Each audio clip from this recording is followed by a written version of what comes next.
उपाध्यक्ष महोदय, मैं तो इस बिल के संबंध में कुछ कहना नहीं चाहता था, लेकिन रेलवे मंत्री जी का ध्यान आकर्षित करने के लिए दो छोटे छोटे सुझाव इस विषय में रखना चाहता हूँ। सभी लोग मानते हैं कि रेलवे सबसे बड़ी राजकीय संपत्ति है। इसमें अगर किसी तरह का नुकसान होता है तो सभी प्रकार के लोगों को चाहिए, चाहे वे किसी भी राजनीतिक दल अथवा संगठन विशेष से संबंधित हों, उसकी रक्षा करें। अगर इसमें किसी तरह का कोई घाटा हो तो उसको रोकने की कोशिश करें। मैं समझता हूँ कि रेलवे मंत्री जी की तरफ से यह जो बिल पटल सदन के सामने आया है, कानून बनने के लिए वह इसी बात को ध्यान में रखते हुए आया है। लेकिन मैं अभी बैठे बैठे दो चार माननीय सदस्यों का संवेदनहीन भाषण सुन रहा था।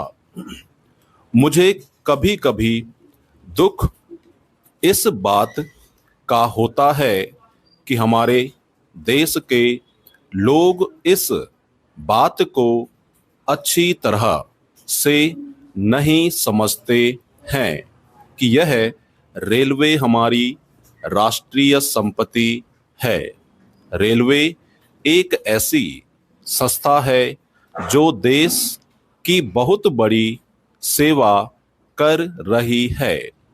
सिर्फ पैसेंजरों को इधर उधर ले जाने में उसका उपयोग नहीं किया जाता, बल्कि देश की राष्ट्रीय तथा अंतर्राज्यीय योजनाओं को पूरा करने में उसका बहुत बड़ा योगदान रहता है।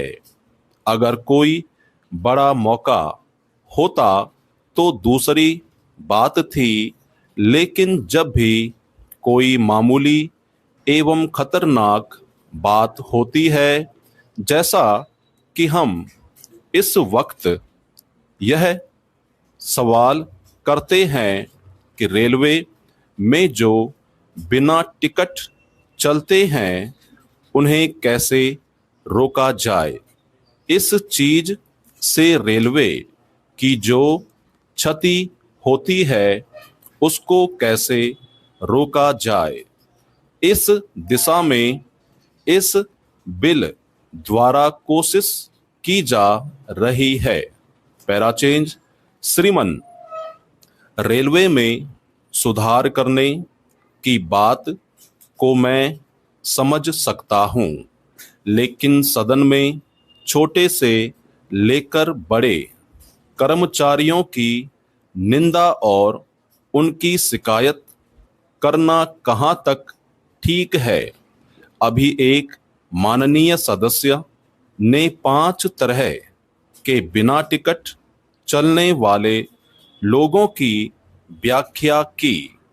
हम लोग जनप्रतिनिधि हैं, लेकिन हमें यह बात माननी चाहिए कि जब हम ट्रेन में चलते हैं और इस तरह की कोई बात होती है तो हम लोगों को उसके बारे में शिकायत करनी चाहिए और कार्यवाही करनी चाहिए।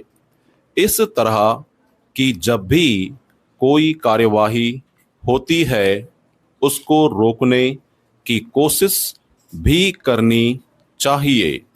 जब सरकार किसी बुराई को दूर करना चाहती है तो उसमें कुछ अच्छे लोगों को भी तकलीफ हो जाती है।